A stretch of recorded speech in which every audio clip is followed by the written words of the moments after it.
아니, 할망구! 이게 지금 먹으라고 끓인 국이야? 간이 왜 이따위야? 눈이 침침하면 일을 그만두든가! 어디서 이런 멀건 맹물을 돈 받고 팔아! 당장 이딴 거 치워! 대한민국 경제 성장의 심장부라 불리는 거대 기업 대왕그룹 본사 빌딩의 지하 1층에는 또 다른 세상이 존재했습니다.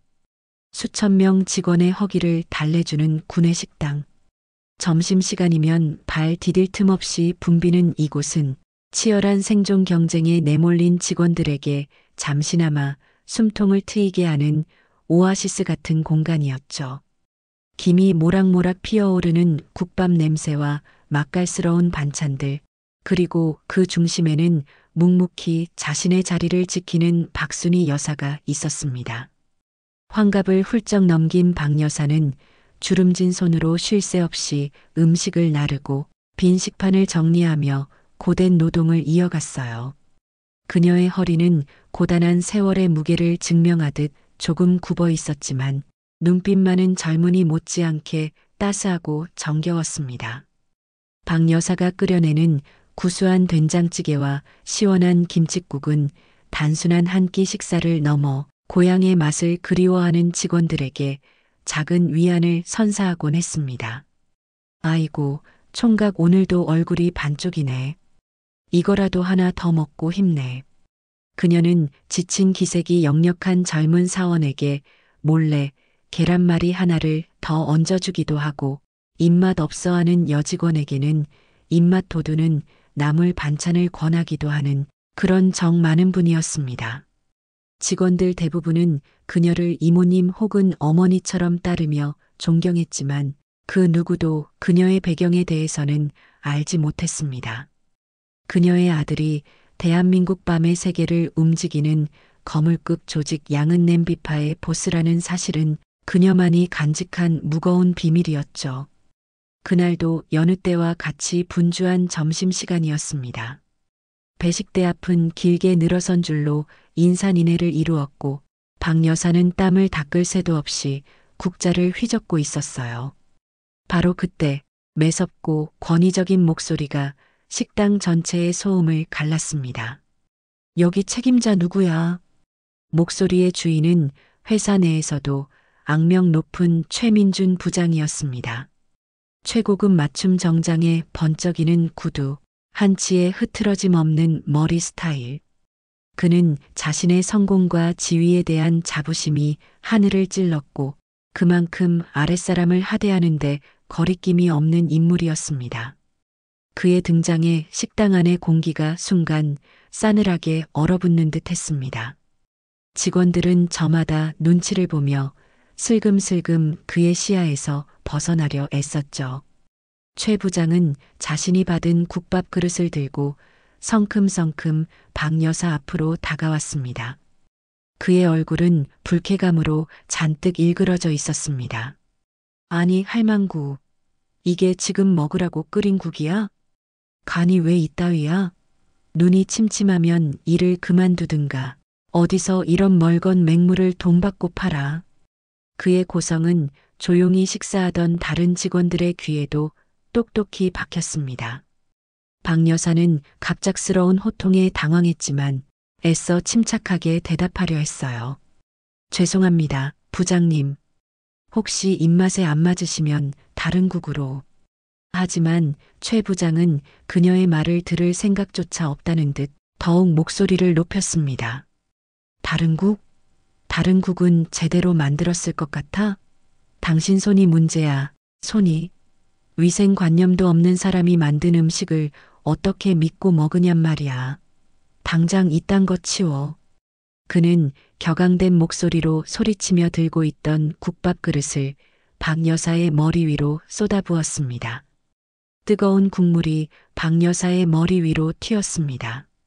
박 여사는 자기도 모르게 앗 하는 짧은 소리를 내뱉으며 뒷걸음질 쳤습니다.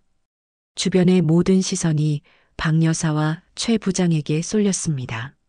몇몇 젊은 직원들은 분노로 얼굴이 붉어졌지만 감히 나설 엄두를 내지 못했습니다. 최 부장의 서슬 퍼런 기세 앞에서 그들은 무력했습니다. 박 여사는 뜨거운 국물보다 더 뜨거운 수치심과 모멸감에 얼굴이 화끈거렸습니다. 하지만 그녀는 반박하거나 눈물을 보일 수 없었습니다. 혹시라도 일이 커져 아들의 귀에 들어가게 된다면 상상할 수도 없는 파장이 일어날 것을 알기 때문이었지요. 그녀는 그저 고개를 깊이 숙인 채 잘게 떨리는 손을 앞치마 뒤로 감출 뿐이었습니다. 죄송합니다. 다시는 이런 일이 없도록 주의하겠습니다. 힘겹게 내뱉은 사과에도 최 부장의 분노는 가라앉지 않았습니다. 쯧쯧, 어디서 저런 사람을 데려다 쓰는지. 회사 수준하고는. 그는 경멸적인 시선을 던지며 획 돌아서 식당을 나가버렸습니다. 최 부장이 사라진 후에도 식당 안의 무거운 침묵은 한동안 계속되었습니다. 박 여사는 아무 일 없었다는 듯 묵묵히 튄 국물을 닦고 흐트러진 배식대를 정리하기 시작했습니다. 하지만 그녀의 어깨는 평소보다 더 무겁게 축 처져 있었고 애써 태어난 척하는 표정 뒤에는 깊은 슬픔과 상처가 어려 있었습니다. 동료 직원 한 명이 다가와 조심스럽게 등을 두드리며 위로했지만 박 여사는 희미하게 웃어 보일 뿐 아무 말도 하지 않았습니다. 그날 저녁 퇴근 후 텅 빈 집으로 돌아온 박 여사는 홀로 식탁에 앉아 조용히 눈물을 삼켰습니다. 수십 년간 억척스럽게 살아오며 겪었던 어떤 서름보다도 오늘 낮에 겪은 모욕은 그녀의 가슴 깊은 곳에 지워지지 않을 상처로 남았습니다. 그 상처는 곧 다가올 거대한 폭풍의 전조였습니다. 서울의 밤은 화려한 네온사인 아래 더 깊은 그림자를 드리우고 있었습니다. 그 그림자 속에는 법과 질서의 손길이 미치지 못하는 또 다른 세계가 존재했죠. 그리고 그 세계의 정점에는 양은 냄비파라는 이름의 거대 조직이 있었습니다. 낡고 서민적인 이름과는 달리 양은 냄비파는 첨단 정보망과 체계적인 지휘 시스템, 그리고 압도적인 물리력을 바탕으로 전국적인 영향력을 행사하는 기업형 조직이었습니다. 그리고 이 거대한 조직을 이끄는 이는 바로 흑표범이라 불리는 남자 강민이었습니다. 낮에는 유망한 IT 기업의 젊은 대표로 알려진 그는 밤이 되면 냉혹한 카리스마와 치밀한 전략으로 밤의 세계를 지배하는 절대 군주로 변모했습니다. 그의 이름 앞에서는 산전수전 다 겪은 거물급 조폭들도 고개를 숙였고 그의 지시는 곧 법이었습니다. 강민에게 세상에서 가장 소중한 존재는 단 한 사람, 바로 어머니 박순희 여사였습니다. 어릴 적 아버지를 여의고 홀로 자신을 키우며 온갖 고생을 마다하지 않았던 어머니. 강민은 어머니에게만큼은 평범하고 자랑스러운 아들이고 싶었습니다. 그래서 자신의 진짜 정체를 철저히 숨기고 매주 주말이면 꼬박꼬박 어머니를 찾아뵙고 살갑게 안부를 묻곤 했지요. 그날도 어김없이 어머니에게 전화를 걸었습니다. 어머니, 저 강민이에요. 식사는 하셨어요? 별일 없으시고요? 평소와 같은 다정한 목소리였지만 전화기 너머 어머니의 목소리는 어딘지 모르게 힘이 없고 그늘져 있었습니다. 아들. 별일 없지, 그럼. 밥도 잘 챙겨 먹었고. 애써 밝게 대답하려 하지만 미세하게 떨리는 음성과 평소와 다른 짧은 대답에서 강민은 직감적으로 무언가 잘못되었음을 느꼈습니다. 어머니, 정말 괜찮으신 거 맞아요? 목소리가 안 좋으신데. 강민의 집요한 물음에 박 여사는 결국 아니다. 괜찮다는 말만 반복하고 서둘러 전화를 끊었습니다. 하지만 강민의 불안감은 더욱 커졌습니다. 그는 즉시 어머니가 일하는 구내식당 동료 중 자신이 따로 연락처를 알아두었던 이에게 전화를 걸었습니다. 평소 어머니를 잘 챙겨주던 입이 무겁고 신뢰할 만한 사람이었죠. 조심스러운 질문 끝에 강민은 낮에 있었던 끔찍한 사건의 전말을 모두 듣게 되었습니다. 최민준이라는 부장놈이 자신의 어머니에게 입에 담지 못할 모욕을 퍼붓고 국밥 그릇까지 던졌다는 사실을. 이야기를 듣는 내내 강민의 표정은 싸늘하게 굳어갔습니다. 그의 눈빛은 이름처럼 날카롭고 차가운 흑표범의 그것으로 변해 있었습니다. 전화기를 쥔 손은 분노로 하얗게 질려 세게 떨리고 있었죠. 감히 이 세상 누구보다 소중한 자신의 어머니를 건드려. 그것도 구내식당에서 일하는 힘없는 늙은이라 얕보고 그런 수모를 안겨. 강민의 가슴 속에서 들끓는 분노는 용암처럼 뜨거웠지만 그는 결코 경솔하게 움직이지 않았습니다. 복수는 차갑고 철저해야 했습니다.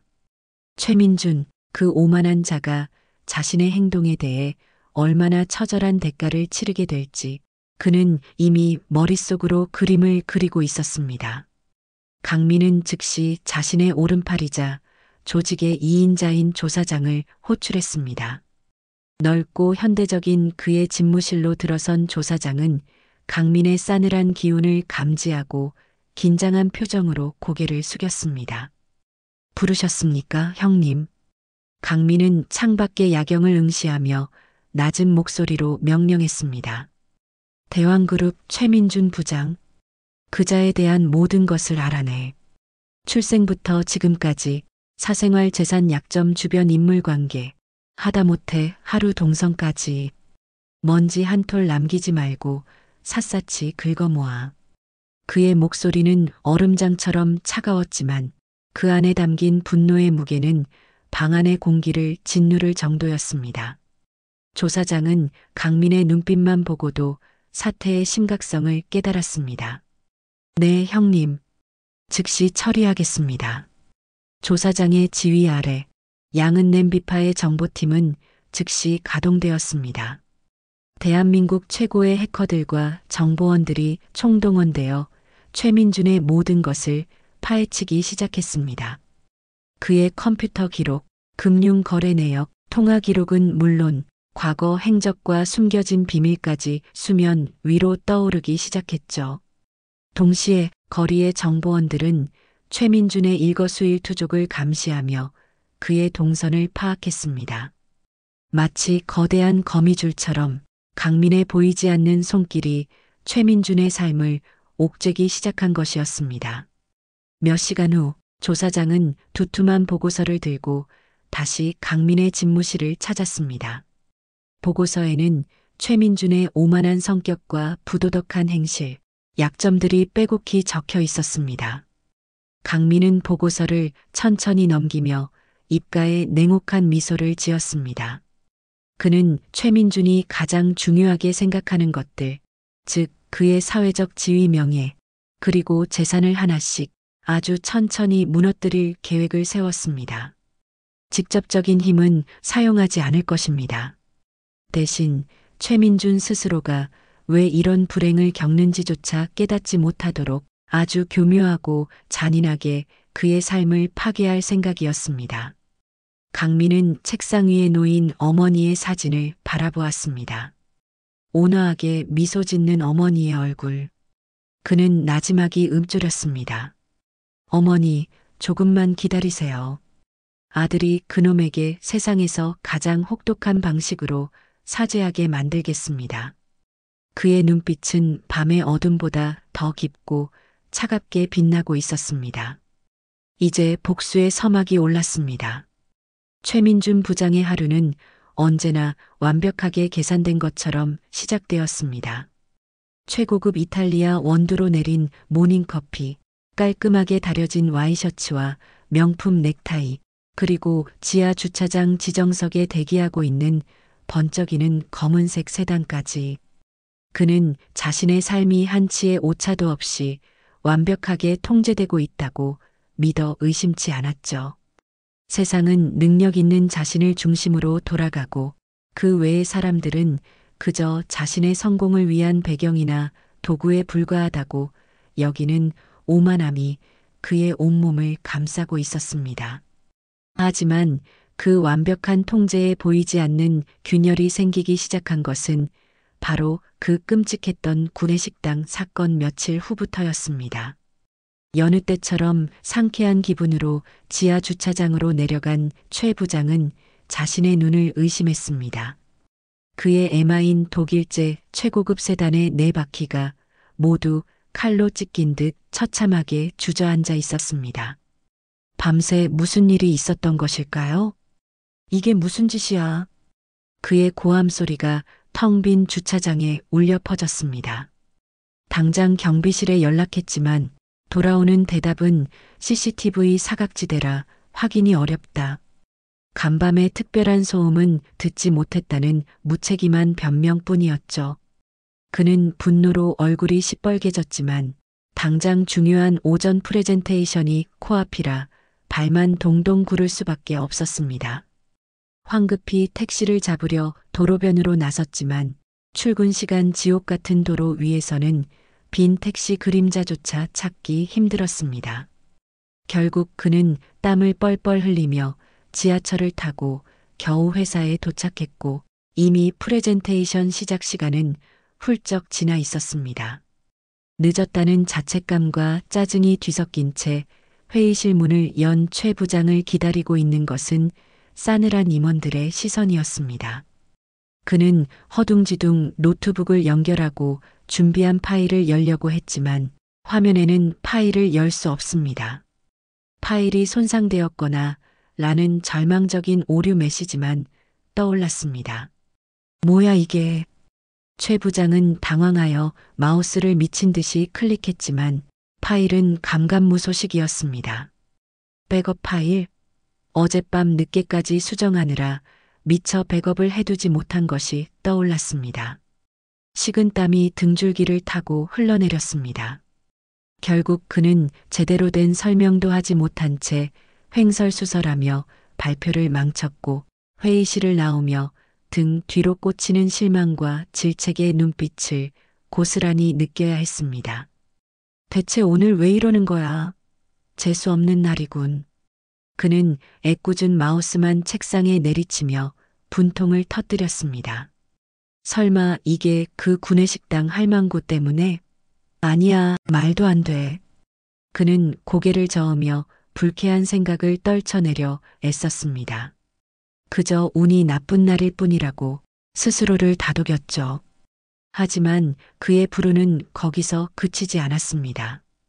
오후에는 늘 이용하던 자신의 지정 주차 구역에 낡고 찌그러진 파란색 포터 트럭 한 대가 떡하니 자리를 차지하고 있는 것이 아닙니까? 처음에는 실수련이 생각했지만 다음 날도 그 다음 날도 그 트럭은 보란 듯이 최 부장의 자리에 주차되어 있었습니다. 경비실에 항의해도 차주와 연락이 안 된다. 곧 빼겠다고 하더라는 답변만 되풀이할 뿐 해결될 기미는 보이지 않았습니다. 별 수 없이 그는 먼 곳에 차를 대고 한참을 걸어와야 했고 사소하지만 반복되는 불편함에 그의 신경은 점점 날카로워졌습니다. 엎친 데 덮친 격으로 중요한 거래처 임원과의 점심 약속을 위해 예약해둔 최고급 한정식 식당에서는 당일 아침 주방 배수관에 문제가 생겨 오늘 영업이 어렵다는 연락이 왔습니다. 황급히 다른 식당을 수소문했지만 마땅한 곳을 찾지 못해 결국 약속을 연기해야 했죠. 그런데 며칠 뒤 다른 거래처 사람과 같은 식당을 예약했을 때도 똑같은 이유로 예약이 취소되는 황당한 일이 벌어졌습니다. 이것들이 장난하나? 최 부장은 수화기에 대고 고함을 질렀지만 식당 측은 죄송하다는 말만 기계적으로 반복할 뿐이었습니다.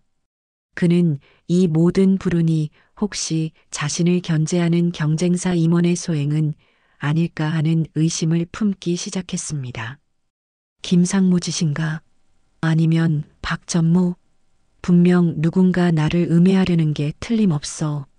그는 혼자 속으로 경쟁자들의 이름을 되뇌며 이를 갈았습니다.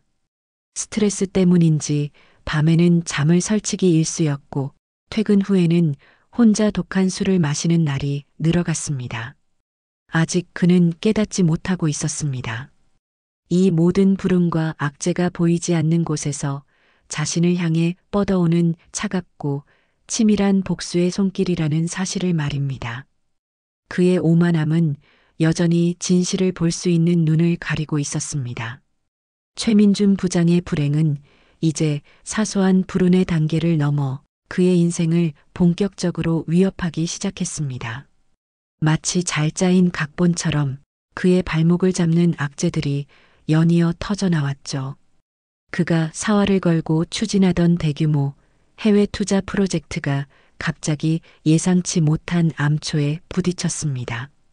현지 파트너사가 갑자기 내부 규정 검토가 필요하다며 계약 체결을 미루기 시작했고, 설상가상으로 현지 언론에서는 해당 프로젝트의 환경 문제점을 지적하는 부정적인 기사가 흘러나오기 시작했습니다. 누가 봐도 의도적인 흠집 내기였지만 그 배후를 밝혀낼 방법은 막막했습니다. 최 부장은 이 문제를 해결하기 위해 동분서주했지만 상황은 좀처럼 나아지지 않았고 회사 최고 경영진의 시선은 점점 싸늘해져 갔습니다. 최 부장, 이 프로젝트 자네가 책임지고 진행하는 거 아니었나? 지금 이게 뭔가? 사장의 냉랭한 목소리는 그의 등골을 서늘하게 만들었습니다. 개인적인 불운도 더욱 노골적으로 변했습니다. 주말 저녁 가족들과 외식을 하고 돌아오는 길, 인적이 드문 외곽도로에서 또다시 타이어가 펑크나는 사고가 발생했습니다. 보험사 긴급 출동을 기다리는 동안 어디선가 나타난 불량해 보이는 청년들이 접근해 차가 고장났으면 견인비를 내야지라며 시비를 걸어오기도 했습니다. 불안감에 휩싸인 그는 서둘러 자리를 피했지만 그들의 위협적인 눈빛은 며칠 동안 머릿속을 떠나지 않았죠. 뿐만 아니었습니다. 아내가 아끼는 명품 가방을 세탁소에 맡겼는데 직원의 실수로 분실했다는 어처구니 없는 통보를 받기도 했고, 그의 개인 SNS 계정에는 정체불명의 스팸 메시지가 쏟아지거나 그가 쓰지도 않은 음란성 게시물이 올라와 지인들로부터 항해 전화를 받는 등 자잘하지만 신경을 곤두서게 만드는 일들이 끊이지 않았습니다. 이제 최 부장은 더 이상 이 모든 일들을 단순한 불운이나 경쟁사의 견제로 치부할 수 없었습니다. 너무나 일관되고 집요하게 자신을 향하고 있다는 느낌을 지울 수 없었기 때문이죠. 누구야? 대체 누가 나한테 이러는 거야? 그는 사무실에서 혼자 소리를 지르며 불안감에 몸을 떨었습니다. 그의 신경은 극도로 예민해졌고 주변의 모든 사람들이 의심스러워 보이기 시작했습니다. 복도에서 마주치는 동료들의 눈빛 하나, 전화벨 소리 하나에도 깜짝깜짝 놀라며 경계심을 늦추지 못했습니다. 밤에는 악몽에 시달렸고 낮에는 집중력 저하로 업무 실수가 더욱 잦아졌습니다. 그는 결국 거액을 들여 기업 비리 전문 흥신소에 자신의 주변을 조사해달라고 의뢰했습니다. 자신을 음해하는 배우를 반드시 찾아내 박살 내리라 다짐했죠. 하지만 흥신소에서는 특별한 혐의점을 찾을 수 없다. 매우 조심스럽고 전문적인 방해 공작 같다는 애매한 보고만 보내올 뿐 아무런 실마리도 잡지 못했습니다. 그의 불안감은 더욱 증폭되어 갔습니다.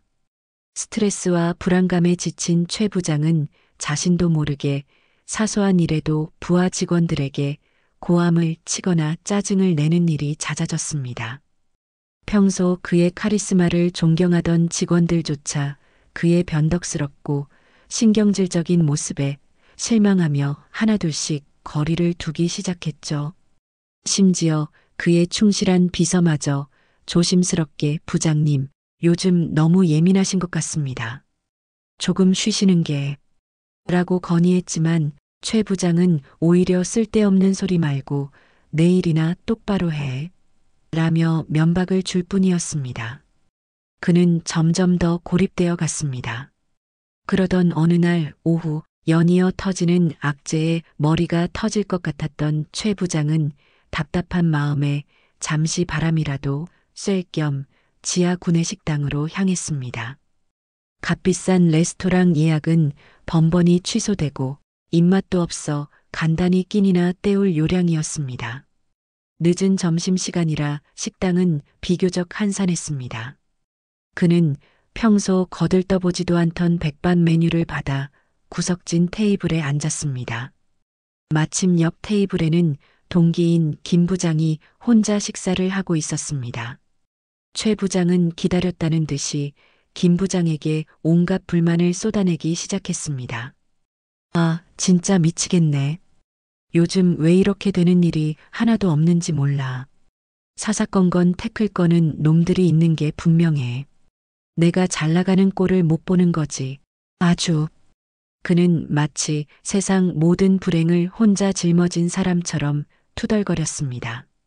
차는 맨날 펑크나지, 중요한 계약은 틀어지지, 하다못해 식당 예약까지 이건 뭐 저주라도 받은 것 같아. 그의 하소연이 길게 이어지는 동안 바로 옆 테이블을 묵묵히 닫고 있던 박순희 여사가 있었습니다. 그녀는 최 부장의 불평불만을 들으면서도 아무런 표정 변화 없이 그저 하던 일을 계속할 뿐이었습니다. 하지만 최 부장이 열변을 토하는 순간 그녀의 눈빛이 잠깐 최 부장의 얼굴에 머물렀다 스쳐 지나갔습니다. 그 짧은 순간 그녀의 눈빛에는 동정심도 분노도 아닌 마치 모든 것을 알고 있다는 듯한 깊고 서늘한 감정이 스치는 듯 했습니다. 물론 자신의 불행에만 잔뜩 몰두해 있던 최 부장은 그 미묘한 변화를 전혀 알아차리지 못했습니다. 그는 여전히 자신이 겪는 불행의 원인이 바로 눈앞에 자신이 그토록 모욕했던 그 초라한 식당 할머니로부터 시작되었다는 사실을 꿈에도 생각하지 못하고 있었습니다. 그는 깊어지는 수렁 속으로 한 걸음 더 빠져들고 있을 뿐이었습니다. 최민준 부장의 신경은 끊임없이 이어지는 악재 속에서 날카롭게 곤두서 있었습니다. 밤에는 잠을 이루지 못하고 뒤척였으며 낮에는 사소한 소리에도 깜짝 놀라 주위를 두리번거리는 일이 잦아졌습니다. 그의 오만했던 얼굴에는 어느새 불안과 초조함의 그늘이 짙게 드리워져 있었죠. 그는 여전히 자신을 괴롭히는 보이지 않는 손의 정체를 경쟁자 중 한 명일 것이라 넘겨짚으며 어떻게든 반격의 기회를 잡으려 애썼습니다. 하지만 그의 모든 노력은 허공을 맴돌 뿐 상황은 더욱 악화일로를 걷고 있었습니다. 그러던 어느 금요일 저녁 그는 자신의 의심이 완전히 잘못된 방향을 향하고 있었음을 깨닫게 되는 충격적인 장면과 마주하게 됩니다. 그날 저녁 최 부장은 실추된 이미지를 만회하고 새로운 사업 활로를 뚫기 위해 정재계 유력 인사들이 모이는 고급 호텔의 만찬 행사에 참석했습니다. 하지만 행사장 분위기는 냉랭했고 사람들은 그를 노골적으로 피하거나 의례적인 인사만 건넬 뿐이었습니다. 씁쓸함을 삼키며 행사가 파하는 시간에 맞춰 호텔 로비로 나온 그는 잠시 숨을 고르며 다음 행보를 고민하고 있었습니다. 바로 그때 호텔 정문 앞에 미끄러지듯 멈춰서는 검은색 최고급 세단 한 대가 그의 시선을 사로잡았습니다. 대한민국에서는 좀처럼 보기 힘든 수억 원을 호가하는 마이바흐였습니다. 어떤 대단한 인물이 타는 차일까? 무심코 차를 바라보던 최 부장은 다음 순간 자신의 눈을 의심하지 않을 수 없었습니다. 뒷좌석에서 내리는 사람은 다름 아닌 대왕그룹 구내식당에서 일하는 박순희 여사였기 때문입니다. 더욱 놀라운 것은 말끔한 슈트 차림의 젊은 남자가 마치 귀인을 모시듯 공손하게 차문을 열어주고 박 여사의 팔을 부축하며 극진히 대하는 모습이었습니다. 박 여사는 평소에 허름한 유니폼이 아닌 단정하지만 기품이 느껴지는 옷차림이었고 젊은 남자의 에스코트를 받으며 호텔 안으로 들어섰습니다. 그 젊은 남자의 얼굴 어디선가 본 듯했습니다. 최 부장은 머릿속을 빠르게 헤집었습니다. 아, 얼마 전 회사 로비에서 마주쳤던 박 여사의 아들이라고 했던 그리고 그 뒤를 따르는 검은 양복의 건장한 사내들은 일제히 허리를 굽혀 인사하며 그들을 따랐습니다. 최 부장은 마치 망치로 머리를 맞은 듯한 충격에 휩싸여 기둥 뒤에 몸을 숨겼습니다. 말도 안 돼. 구내식당 할머니가 어떻게 저런 차를 타고 저런 대접을 받는단 말인가? 혹시 숨겨둔 재산이라도 있는 건가? 아니면 저 남자가 엄청난 부자인데 어머니가 소일거리로 식당 일을 하는 건가? 그의 머릿속은 온갖 추측으로 복잡하게 얽혀 들어갔습니다. 하지만 아무리 생각해도 평범한 구내식당 직원과 최고급 세단, 그리고 극진한 의전은 어울리지 않는 조합이었습니다. 그는 애써 고개를 저으며 잘못 본 것일 거야, 혹은 우연의 일치일 뿐이야 라고 스스로를 위안하려 했지만 박 여사를 극진히 모시던 그 젊은 남자의 서늘하면서도 강렬했던 눈빛이 뇌리에서 떠나지 않았습니다. 불안감의 씨앗이 그의 마음 깊은 곳에 뿌리를 내리기 시작했습니다. 그는 그날 밤 잠을 이루지 못하고 박 여사와 그녀의 아들에 대한 생각으로 머리를 싸매야 했습니다. 며칠 후 불안한 예감은 현실로 다가왔습니다. 중요한 외부 미팅을 마치고 회사 로비로 들어서던 최 부장은 다시 한번 그 젊은 남자와 마주쳤습니다. 이번에는 우연이 아닌 듯 남자는 마치 그를 기다리고 있었다는 듯이 다가와 정중하게 인사를 건넸습니다. 최민준 부장님, 안녕하십니까? 전에 잠시 인사드렸던 박순희 여사 아들, 강민이라고 합니다. 그의 목소리는 부드러웠지만 어딘지 모르게 듣는 이를 압도하는 힘이 느껴졌습니다. 최 부장은 자기도 모르게 마른 침을 삼키며 어색하게 인사를 받았습니다. 강민은 부드러운 미소를 지으며 악수를 청했습니다. 그의 손은 따뜻했지만 그 악력은 강철처럼 단단하게 느껴졌습니다. 요즘 부장님 안색이 많이 안 좋아 보이십니다. 혹시 회사 일 때문에 힘드신 일이 많으신지요? 평범한 안부 인사처럼 들렸지만 강민의 눈빛은 최 부장의 속을 꿰뚫어 보는 듯 깊고 날카로웠습니다. 최 부장은 그의 시선을 피하며 애써 태연한 척 대답했습니다. 아, 아닙니다. 요즘 신경 쓸 일이 좀 많아서 괜찮습니다. 그러자 강민은 더욱 의미심장한 미소를 지으며 결정적인 한마디를 던졌습니다. 다름이 아니라 저희 어머니께서 대왕그룹 구내식당에서 계속 일하고 계신데 혹시 근무하시는데 불편함이라도 느끼시는 건 아닌지 염려되어 여쭙니다. 연로하셔서 혹시라도 부장님께 누가 되는 일은 없는지 걱정도 되고요. 만약 필요한 것이나 불편하신 점이 있다면 언제든 제게 편하게 말씀해 주십시오. 제가 아들로서 도울 수 있는 일이 있다면 기꺼이 돕겠습니다. 그 말은 마치 비수처럼 최 부장의 심장에 꽂혔습니다. 어머니 근무 불편함 필요한 것. 평범한 단어들이었지만 그 안에 담긴 숨겨진 경고의 메시지는 너무나 명백했습니다. 지난번 호텔에서의 목격과 지금 이 순간의 대화가 퍼즐 조각처럼 맞춰지면서 최 부장의 등줄기에는 식은땀이 폭포수처럼 흘러내렸습니다. 그의 얼굴은 하얗게 질렸고 다리가 후들거려 서 있기조차 힘들었습니다. 그는 간신히 네, 별 문제 없습니다. 어머님은 잘해주고 계십니다라고 더듬거리며 대답하고는 도망치듯 엘리베이터로 향했습니다. 엘리베이터 문이 닫히는 순간까지 강민은 여전히 부드러운 미소를 지으며 그를 응시하고 있었습니다. 그 미소는 이제 최 부장에게 세상 그 어떤 위협보다도 더 공포스럽게 느껴졌습니다.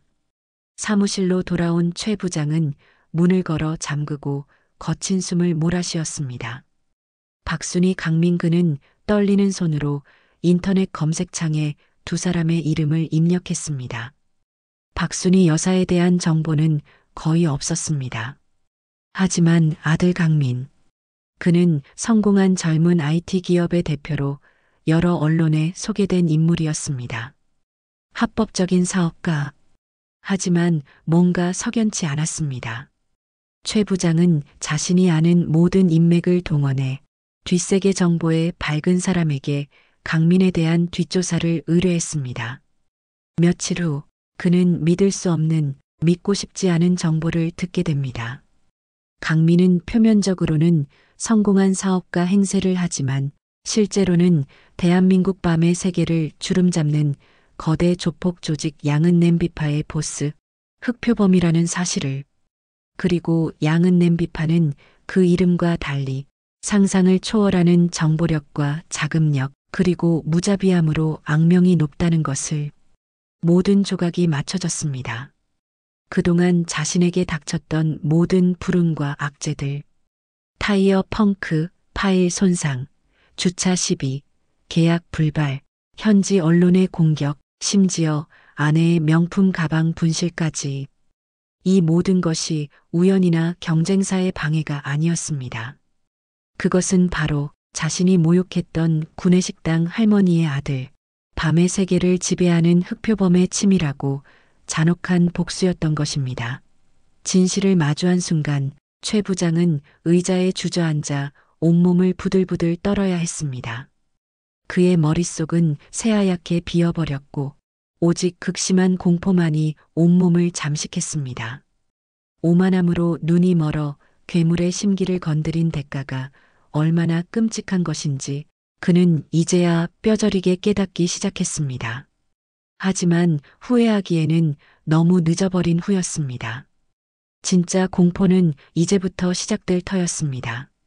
자신을 옥죄어오는 공포의 실체가 박순희 여사의 아들 강민이라는 것을 깨달은 순간부터 최민준 부장의 삶은 그야말로 생지옥으로 변했습니다.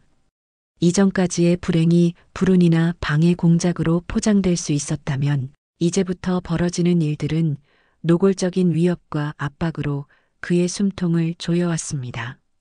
마치 사냥감을 서서히 몰아가는 맹수처럼 강민은 복수의 강도를 한 단계 끌어올렸습니다. 그가 심어놓은 공포는 최 부장의 일상 곳곳에 스며들어 그의 영혼을 갉아먹기 시작했습니다. 밤늦게 퇴근하여 아파트 주차장으로 들어설 때면 어둠 속에 잠긴 낯선 검은색 세단들이 그의 차 주변을 배회하는 일이 잦아졌습니다. 차 안에는 검은 양복을 입은 남자들의 희미한 실루엣이 보이곤 했지만 그들은 결코 모습을 드러내거나 말을 걸지 않았습니다. 그저 묵묵히 최 부장을 지켜볼 뿐이었죠. 그들의 침묵하는 감시는 오히려 그의 불안감을 극대화시켰습니다. 마치 언제든 자신에게 달려들 수 있다는 무언의 경고처럼 느껴졌습니다. 잠자리에 누워도 창밖에서 들리는 작은 소리 하나하나에 신경이 곤두섰고 그는 불면의 밤을 지새우며 점점 피폐해져 갔습니다. 설상가상으로 어느 날 아침에는 자신의 차량 블랙박스가 통째로 사라진 것을 발견했습니다. 경찰에 신고했지만 역시나 범인을 특정할 만한 단서는 나오지 않았습니다. 블랙박스에 무엇이 찍혔을지, 그들이 자신의 무엇을 알고 있는지 알 수 없다는 사실 자체가 그를 미치게 만들었습니다. 집 전화나 휴대폰으로 발신자 표시 제한 번호의 전화가 걸려와 받으면 아무 소리도 들리지 않고 끊어지는 일도 반복되었습니다. 그는 자신이 완벽하게 감시당하고 있으며 보이지 않는 거대한 힘에 의해 철저히 농락당하고 있다는 절망적인 기분에 사로잡혔습니다. 최 부장의 공포가 극에 달했을 무렵 강민은 결정적인 한 방을 날렸습니다. 그동안 치밀하게 수집하고 분석해온 최민준 부장의 각종 비리 혐의 증거들을 세상에 공개하기로 결정한 것입니다. 횡령, 배임, 불법 접대, 인사청탁, 심지어 과거 내연녀와의 부적절한 관계까지. 양은 냄비파의 해커들은 대왕그룹 내부 감사팀과 주요 언론사 여러 곳에 동시에 익명의 제보 메일을 발송했습니다.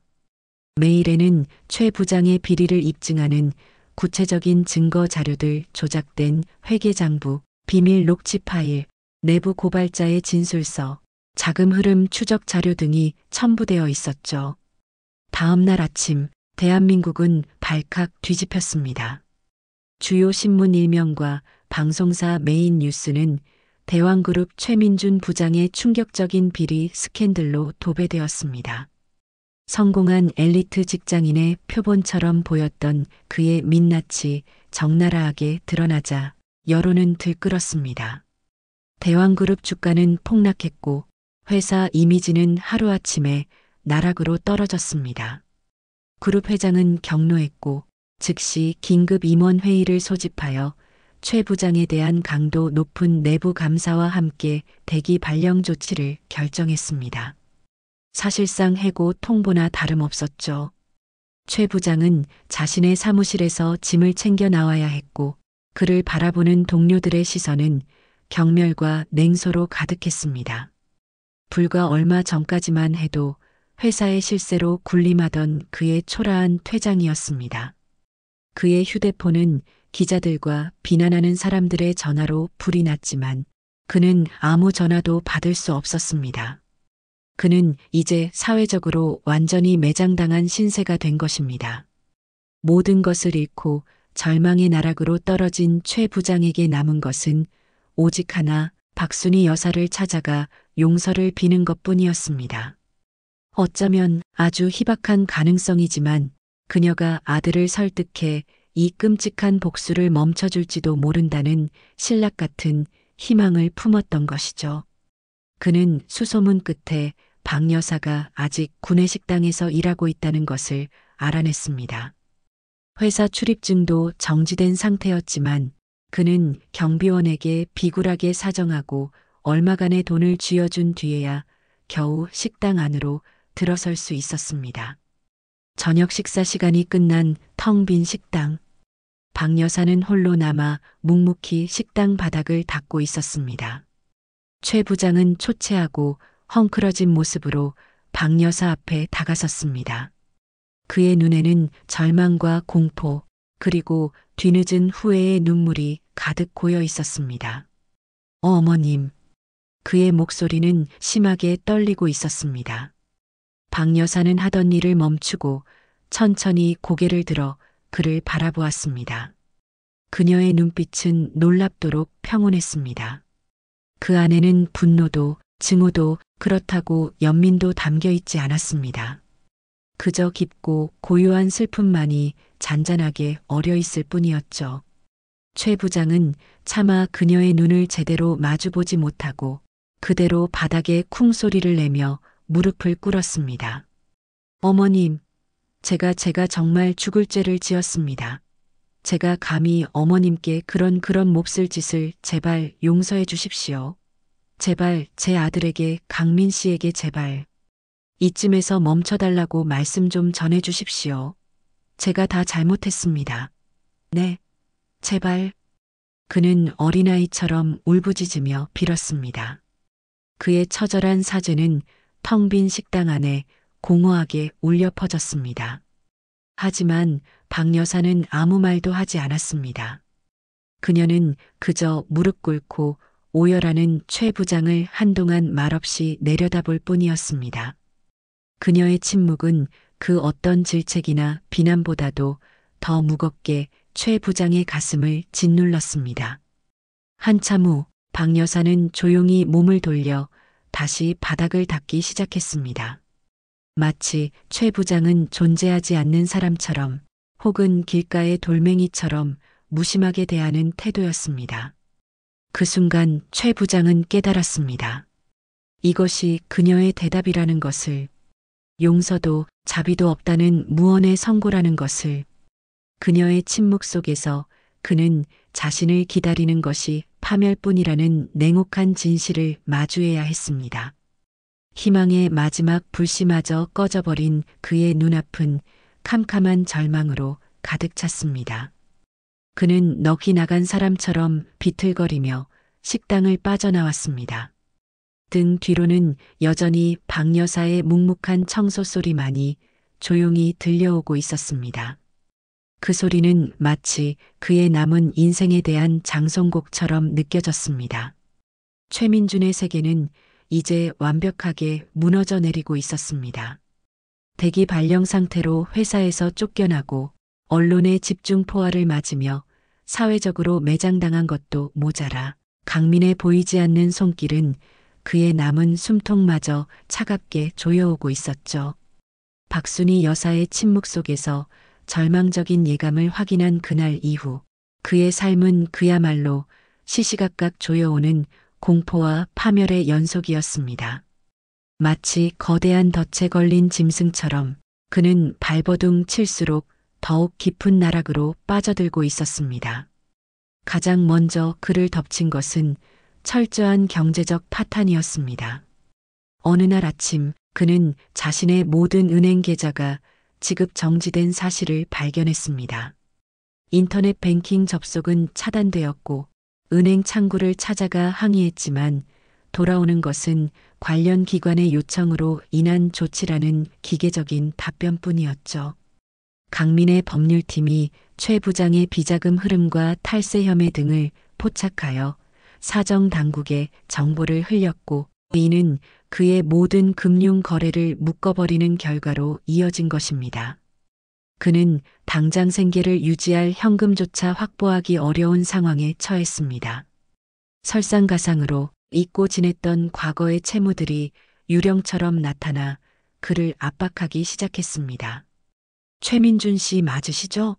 3년 전에 빌려가신 돈 이제 그만 갚으셔야겠습니다. 최 부장님, 전에 투자하신 건 말입니다만 손실이 커서 원금 상환을 요청드립니다. 오래전 사업상 필요로 급전을 빌렸던 지인들, 심지어는 이미 해결된 줄 알았던 사채업자들까지 마치 약속이나 한 듯 동시에 빚 독촉을 해왔습니다. 이들 중 상당수는 강민의 영향력 아래 있는 인물들이었죠. 그들은 법적인 절차를 들먹이며 최 부장의 남은 재산을 노렸습니다. 그가 살고 있던 최고급 주상복합 아파트에는 법원으로부터 날아온 가압류 통지서와 강제 경매 예고장이 쌓여갔습니다. 그의 명의로 된 자동차, 주식, 심지어 회원권까지 모든 재산이 압류 대상 목록에 올랐습니다. 그는 하루아침에 빈털터리가 될 위기에 놓인 것입니다.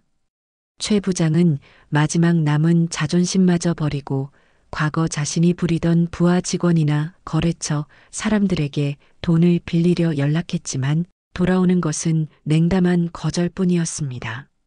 죄송합니다, 부장님. 저도 요즘 사정이 어려워서 지금은 통화가 곤란합니다. 다음에 연락드리겠습니다. 그의 몰락을 지켜본 사람들은 이제 그를 철저히 외면했습니다. 그는 자신의 값비싼 명품 시계를 전당포에 맡기려 했지만 전당포 주인은 시계를 탐탁지 않다는 듯 훑어보더니 터무니없이 낮은 가격을 불렀습니다. 마치 세상 전체가 그를 조롱하고 멸시하는 듯 했습니다. 그는 자신이 쌓아 올렸다고 믿었던 부와 명예가 얼마나 허망한 신기루였는지 뼈저리게 느끼며 절망했습니다. 거리로 나앉게 될지도 모른다는 극심한 공포가 그의 숨통을 조여왔습니다. 경제적 파탄과 함께 찾아온 것은 지독한 사회적 고립이었습니다. 그의 비리 스캔들은 연일 언론을 통해 확대 재생산되었고 사람들은 그를 부도덕하고 탐욕스러운 인간의 전형으로 낙인 찍었습니다.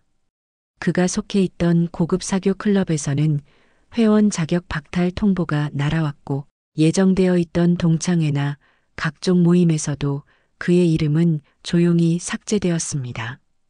길거리에서 우연히 마주치는 옛 동료들은 그를 못 본 척 외면하거나 황급히 자리를 피하기 일쑤였죠. 한때 그에게 아첨하며 충성을 맹세하던 사람들의 배신은 그의 가슴을 더욱 후벼 팠습니다. 가장 큰 고통은 가족의 외면이었습니다. 그의 아내는 더 이상 참을 수 없다며 아이들을 데리고 친정으로 떠나버렸습니다. 당신 때문에 내 인생도 우리 아이들 인생도 다 망쳤어요. 당신의 그 끝없는 오만과 탐욕이 결국 우리 모두를 파멸로 이끌었다고요. 집을 나서며 아내가 울부짖으며 던진 말들은 비수처럼 그의 심장에 박혔습니다. 그는 텅 빈 집안에 홀로 남아 아내의 마지막 말을 되뇌며 괴로워했습니다. 성공 가도를 달릴 때는 세상 모든 것을 다 가진 듯 했지만 몰락의 순간이 오자 그의 곁에는 아무도 남아있지 않았습니다. 그는 철저히 혼자였습니다. 세상에 홀로 내버려진 듯한 처절한 고독감은 그의 남은 정신마저 갉아먹고 있었습니다. 이제 최 부장에게 남은 것은 술뿐이었습니다. 그는 얼마 남지 않은 돈으로 편의점에서 값싼 소주를 사서 마시거나 허름한 포장마차 구석에 처박혀 밤새도록 술을 퍼마셨습니다. 술에 취하면 잠시나마 현실의 고통을 잊을 수 있었지만 술이 깨면 더욱 깊은 절망과 자기 혐오가 그를 덮쳐왔습니다. 그의 외모는 급격히 초췌해졌습니다. 값비싼 정장은 사라지고 구겨진 싸구려 옷을 걸쳤으며 제대로 씻지도 못해 며칠씩 묵은 악취를 풍겼습니다. 덥수룩하게 자란 수염과 퀭한 눈, 불안하게 떨리는 손은 영락없는 거리의 불황자 모습이었죠. 그는 술에 취해 길거리에서 고함을 지르거나 행인들에게 시비를 걸기도 했고, 그러다 행인들에게 두들겨 맞고 길바닥에 나뒹구는 일도 있었습니다. 때로는 모든 것을 끝내버리고 싶다는 충동에 사로잡히기도 했지만 죽음마저도 두려워 실행에 옮기지 못하는 비겁한 자신을 발견할 뿐이었습니다. 그는 그저 살아있는 시체처럼 의미 없는 하루하루를 연명하고 있었습니다. 한편 강민은 자신의 집무실에서 조사장으로부터 최민준의 상태에 대한 최종 보고를 받고 있었습니다. 형님, 목표는 완전히 무력화되었습니다. 재산은 압류 절차 진행 중이며 사회적으로도 완전히 고립된 상태입니다. 정신적으로도 거의 폐인 상태에 이른 것으로 파악됩니다. 조사장의 담담한 보고를 들으며 강민은 창밖의 도시 야경을 말없이 응시했습니다. 그의 얼굴에는 만족감보다는 깊은 상념이 서려 있는 듯 했습니다. 복수는 거의 완성되었지만 그의 마음 한구석에는 여전히 어머니가 겪었던 수모에 대한 분노와 슬픔이 남아 있었습니다. 그는 천천히 입을 열었습니다. 마무리를 해야겠지. 그자가 자신의 죄를 명확히 인식하고 그 대가를 온전히 치르게 될 것이라는 사실을. 강민은 직접 최민준을 만나기로 결심했습니다. 그에게 마지막 메시지를 전달하기 위해서였습니다. 그날 밤 최민준은 여느 때처럼 허름한 포장마차 구석에서 혼자 소주잔을 기울이고 있었습니다. 이미 만취 상태에 가까워 눈은 풀려 있었고 몸은 제대로 가누지도 못할 정도였죠. 그때 포장마차 입구의 비닐천이 열리며 한 남자가 안으로 들어섰습니다. 주변의 지저분한 분위기와는 전혀 어울리지 않는 완벽하게 재단된 최고급 슈트를 입은 남자. 바로 강민이었습니다. 그는 조금의 망설임도 없이 최민준의 맞은편에 자리를 잡고 앉았습니다. 술에 취해 흐릿했던 최민준의 시야에 강민의 얼굴이 들어오는 순간 그는 마치 얼음물을 뒤집어 쓴 듯 정신이 번쩍 들었습니다. 온몸의 피가 차갑게 식는 듯한 극심한 공포가 그를 덮쳤습니다. 너가 왜 여기에? 그는 자기도 모르게 뒷걸음질 치려 했지만 다리에 힘이 풀려 의자에 주저앉고 말았습니다. 강민은 그런 최민준을 차갑고 무표정한 눈으로 응시하며 포장마차 주인에게 조용히 술 한 병을 주문했습니다. 잠시 침묵이 흘렀고 그 침묵은 최민준에게 질식할 듯한 압박감으로 다가왔습니다. 마침내 강민이 천천히 입을 열었습니다. 그의 목소리는 놀랍도록 차분했지만 그 안에 담긴 서늘함은 최민준의 뼛속까지 파고드는 듯 했습니다. 최민준 씨. 아니, 이제 그 직함은 의미가 없으니 그냥 최민준 씨라고 부르는 게 맞겠군요. 그는 마치 오랜 친구에게 이야기하듯 말을 이었습니다. 요즘 많이 힘드시지요? 당신이 그토록 자랑스러워하던 모든 것들이 한순간에 사라져버렸으니 최민주는 공포에 질려 아무 말도 하지 못하고 그저 강민을 바라볼 뿐이었습니다. 강민은 소주잔을 천천히 채우며 말을 계속했습니다. 당신은 아마 아직도 궁금할 겁니다. 왜 당신에게 이런 불행이 닥쳤는지. 당신을 시기하는 경쟁자 탓이라고 생각했습니까? 아니면 그저 운이 나빴다고? 천만에요. 강민의 눈빛이 얼음처럼 차갑게 빛났습니다. 이 모든 것은 바로 나 강민이 한 일입니다. 당신의 차 타이어를 펑크 내고 중요한 파일을 날려버리고 당신의 사업을 망치고 당신의 비리를 세상에 폭로하고 당신의 재산을 빼앗고 당신을 사회적으로 고립시킨 것. 전부 다 내가 계획하고 실행한 일입니다. 최민준의 눈이 공포로 크게 뜨였습니다. 때 대체 왜 내가 당신에게 뭘 어쨌다고. 강민은 싸늘하게 웃으며 대답했습니다. 당신은 나에게 잘못한 것이 없지요. 하지만 당신은 내 어머니에게 씻을 수 없는 모욕을 안겼습니다. 강민은 낮은 목소리로 하지만 또렷하게 말을 이었습니다. 대왕그룹 구내식당에서 묵묵히 일하시는 박순희 여사. 당신이 그토록 하찮게 여기고 할망구라 부르며 인격적으로 모독했던 분. 그분이 바로 내 어머니입니다. 충격적인 진실 앞에 최민주는 숨을 쉴 수조차 없었습니다. 그의 머릿속이 하얗게 비는 듯 했습니다. 강민의 목소리는 계속되었습니다. 당신은 힘없는 노인이라고, 가난한 식당 직원이라고 내 어머니를 짓밟았습니다. 당신의 오만함과 뒤틀린 특권의식은 내 어머니의 자존심뿐만 아니라 이 아들의 세상 전부를 모욕한 것과 같습니다. 당신 같은 인간은 자신이 저지른 잘못의 대가를 반드시 치러야 합니다. 당신이 가장 소중하게 여기는 것들을 모두 잃고 처절한 고통 속에서 자신의 죄를 깨닫게 해주는 것.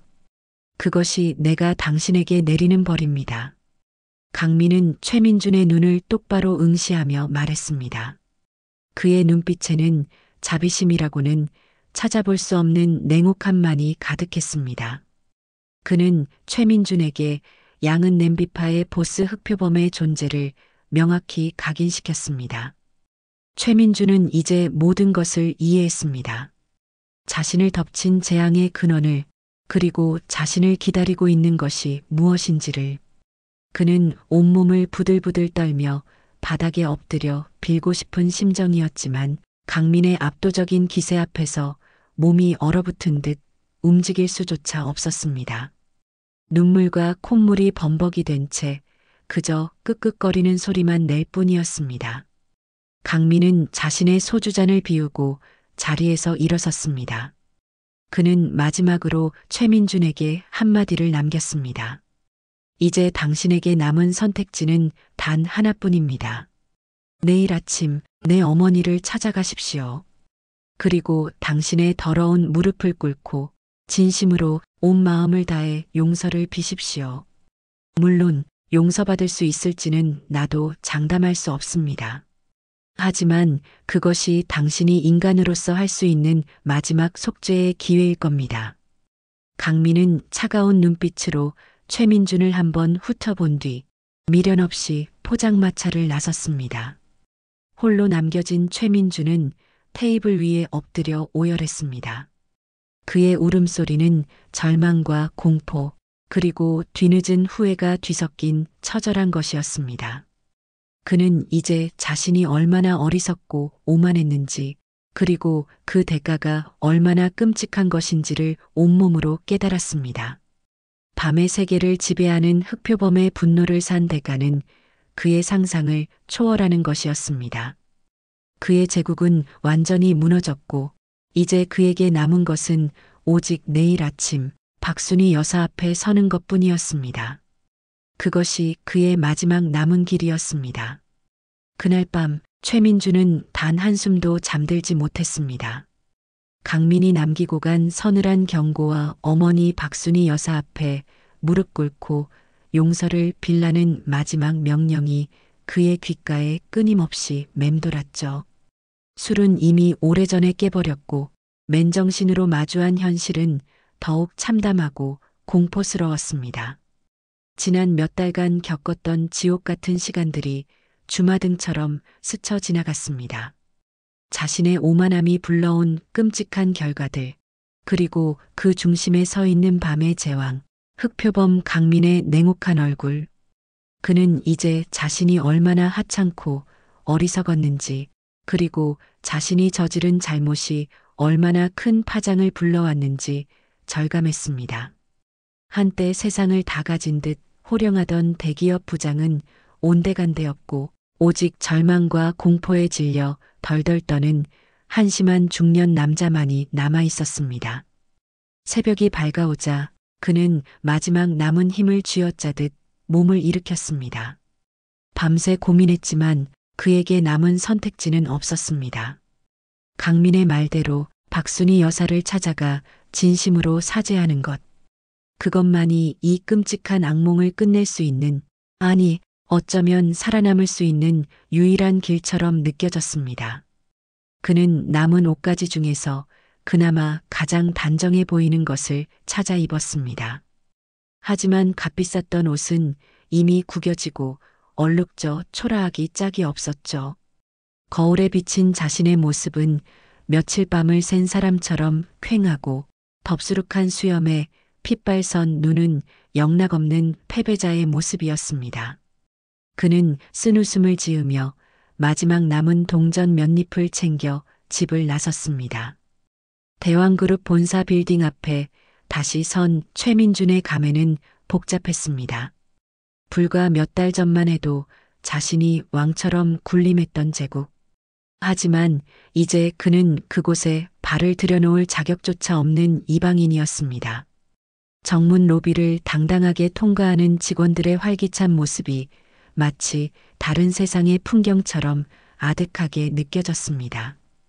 그는 혹시라도 아는 사람과 마주칠까 두려워 고개를 푹 숙인 채 과거 자신이 경멸했던 직원용 통로를 이용해 지하 구내식당으로 향했습니다. 이른 아침이라 식당으로 향하는 길은 한산했지만 그의 발걸음은 천근만근 무거웠습니다. 심장은 터질 듯이 뛰었고 손바닥은 식은땀으로 흥건했습니다. 드디어 구내식당 입구. 문틈으로 익숙한 소독약 냄새와 음식 준비하는 소리가 희미하게 새어나왔습니다. 그는 심호흡을 크게 하고 떨리는 손으로 문을 밀고 안으로 들어섰습니다. 넓은 식당 내부는 아직 조명이 군데군데 꺼져 있어 조금 어두웠지만 저편에서 누군가 부지런히 움직이는 실루엣이 보였습니다. 박순희 여사였습니다.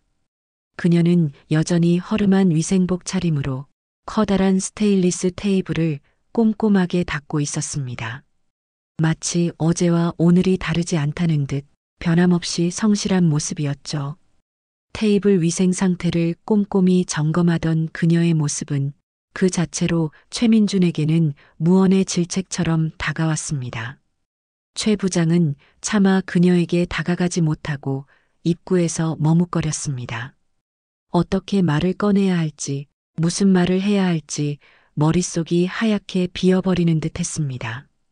그의 인기척을 느낀 것일까요? 박 여사가 하던 일을 멈추고 천천히 고개를 돌렸습니다.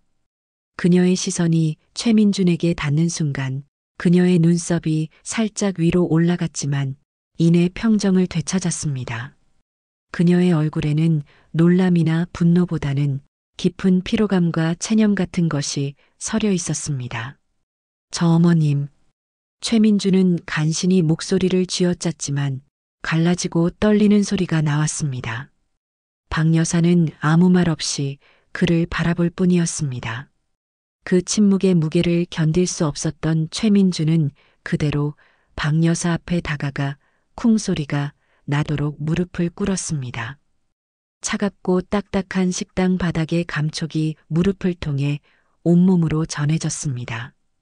그는 고개를 깊이 숙인 채 참았던 눈물을 터뜨렸습니다.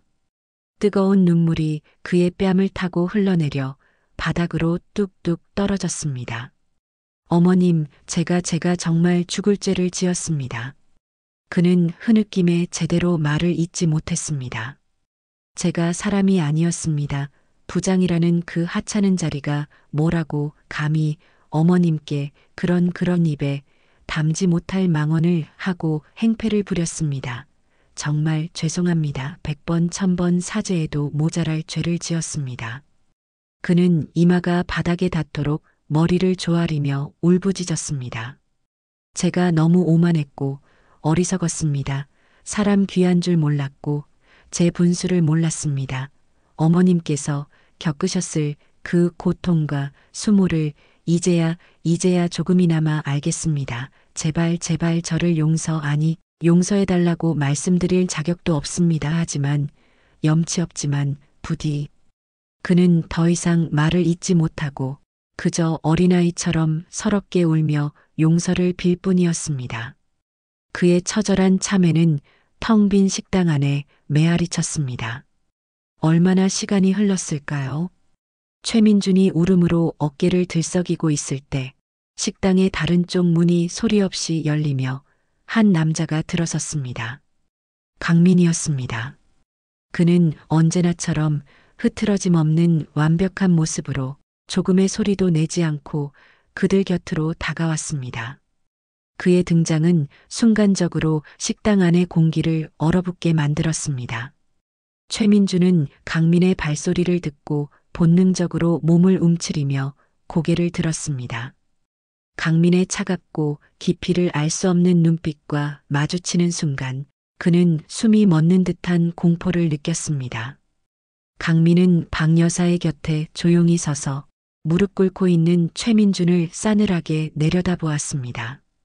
그의 눈빛은 마치 죄인의 영혼까지 꿰뚫어 보는 듯 했습니다. 진심인가? 강민의 낮고 차분한 목소리가 침묵을 깼습니다. 그 목소리는 마치 날카로운 칼날처럼 최민준의 심장을 파고들었습니다.